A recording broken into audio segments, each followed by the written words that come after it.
One of the many markers of aging at cellular level is your cells being fragile. This includes red blood cells, and the phenomenon is called as cellular fragility syndrome. So when your red blood cells are fragile, they are weak, they retire, and your body produces more red blood cells. That's a normal aging phenomenon, right? And we all know that red blood cells are very important because they have an iron-rich protein called hemoglobin, which carries oxygen from lungs to different body organs, right?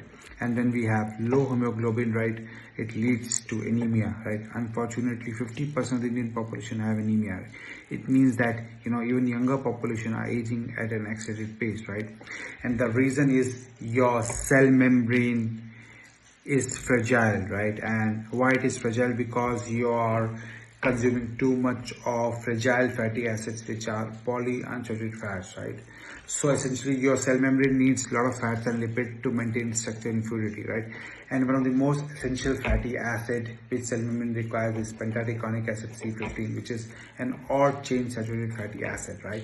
And which you can easily get from dairy fat, ghee, butter, cheese, right? And when you consume too much of polyunsaturated fats, it actually makes your red blood cells weak, right?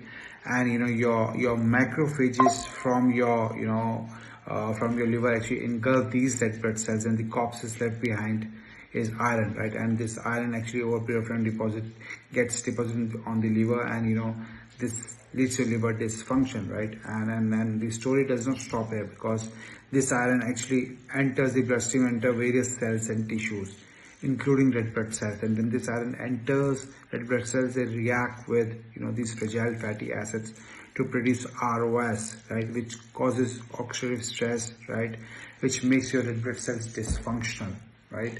And then you have anemia, right? And even if you are going for normal blood test, whether it is checking your ferritin levels or checking your iron levels, and then going for these iron supplements, it is not going to help, because your red blood cells have become dysfunctional because you're consuming too much of these fragile fatty acids, right? So in order to fix your anemia, fix your health of your red blood cells, consume right amount of C15, which is an odd chain saturated fatty acid, which you can easily get from dairy fat, right? So understand this your biochemistry at cellular level, right? Rather than just going for this blood test and just galloping those iron supplements.